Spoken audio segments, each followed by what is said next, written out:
This is a question that I don't really like asking, but I think it's necessary. What are some of the things that Lewis said that wouldn't be in harmony with Orthodox theology, or perhaps hesitancies he had personally about maybe certain ideas? I think it's important to have this question so that we can Sure. kind of shake him out a little bit and Yeah. not over glorify him. No, His teaching, absolutely. so, And he wouldn't want that. right. So, I mean, obviously, the most obvious one is the doctrine of the church, ecclesiology. He has this idea that the church is like a house with different denominational rooms. And I'm glad he says don't live in the hallways, like give yourself to the room that you're in. And I'm also glad that he did not, in his writing, accentuate the eccentricities of Anglicanism of any brand. But he did seek to write on those things that were non-controversial so that he can be read by people across who name Christ, across the denominations, and across the communions.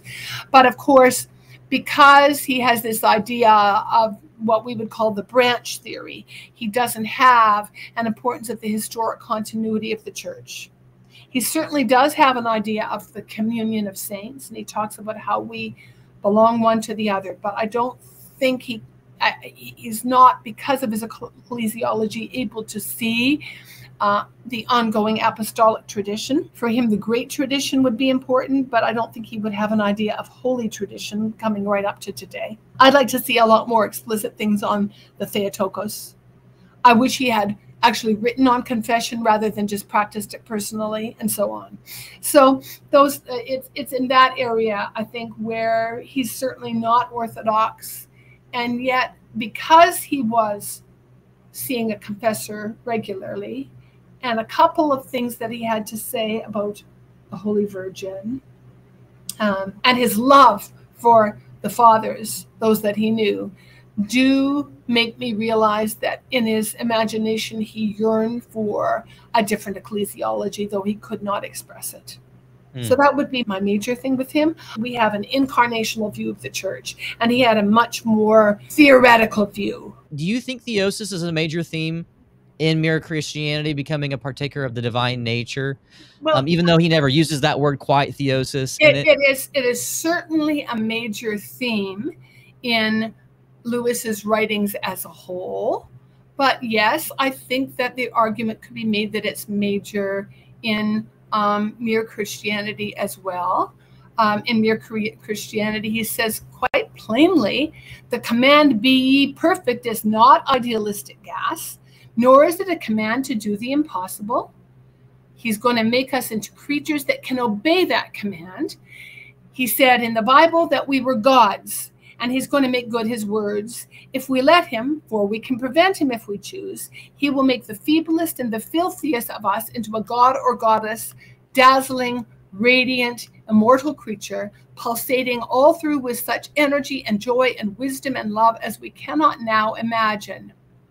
A bright stainless mirror which reflects back to God perfectly, though of course on a smaller scale, his own boundless power and delight and goodness. The process will be long and in parts very painful, but that is what we are in for, and nothing less. He meant what he said.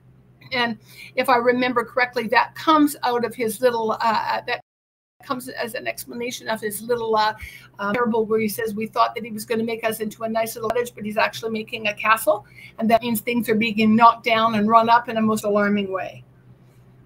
So I mean, I absolutely think it's an important theme in Mere Christianity, although Mere Christianity, I think actually the most important themes, as I said before, are incarnation and Trinity. And there's no doubt that this is a major theme etched on Lewis's imagination, probably through his reading of St. Athanasius, who said he was incarnate, he took on flesh that we might be made God. And we can see it in the Great Divorce, we can see it in Perelandra, we can see it Until We Have Faces, and we can see it touched upon even in the Last Battle for Children. And in his prose, he has all kinds of interesting things, specific things to say about our salvation being more than just escape from hell and death, but it's the taking on, the participation in the divine life. When he speaks about the sacraments, he says God uses material things to put the God life in us. That reminds me of Schmemann's approach to the sacraments and to this world being sacramental.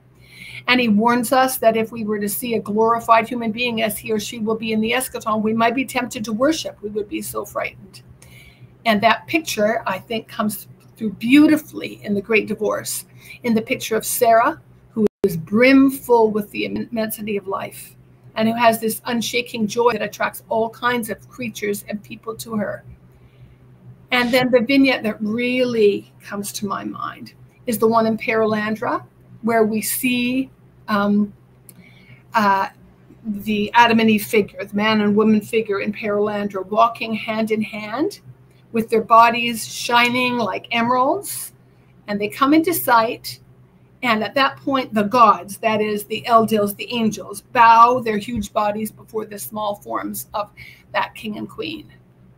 And then, of course, who can forget till we have faces where Oruel, who's in her final trial before the god, actually ends up gaining a face. She bows before this god, and she's raised up in beauty.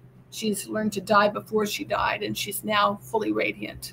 So I think it's everywhere, but I think it is an important theme, a significant theme in Mere Christianity. But the prize of themes goes to a concentration upon who Christ is and who God is. Yes, yes. I can really pick it up in his fiction. He's able just to articulate and draw images out that look like, okay, this is what union with God looks like. You know, that phrase pulsating with energy, you know, many traditions talk about union with God or talk about deification, but that phrase pulsating with energy sounds so much the way that an Orthodox Christian would talk. Yeah. How close do you think his articulation of theosis and union with God is compared to an Orthodox understanding? How close does he get to an Orthodox understanding, do you think? Pretty close. I mean, and it's not something, except for that one little bit in Mere Christianity, that he takes on explicitly in his apologetics. I think because he was very concerned not to be controversial in his apologetics. But as you say, it's something that he can do in his novels, because people can grasp what the imagination, what their minds might be resistant to. But I think that the way that he describes this as the natural corollary of God becoming a human being, and as the fulfillment of God's call for us to be stewards of this world in his stead, and not simply to be rescued from the mess that we put ourselves in, but to even go beyond that. That's very Orthodox. So Orthodox don't have this sense of a V shape to salvation, where there's paradise lost and paradise regained, and it stops there. But there's paradise lost, paradise regained, and then it becomes a check mark, going on. And one does get the sense in, say, a book like The Great Divorce or the children's novel The Last Battle, that this is something that continues and that will continue until eternity, that we become more and more and more and more like God. And that is certainly a very Orthodox view. Many of the fathers speak about not the static bliss of heaven and the rest of heaven, though those themes are there, but of the drawing closer and closer to God.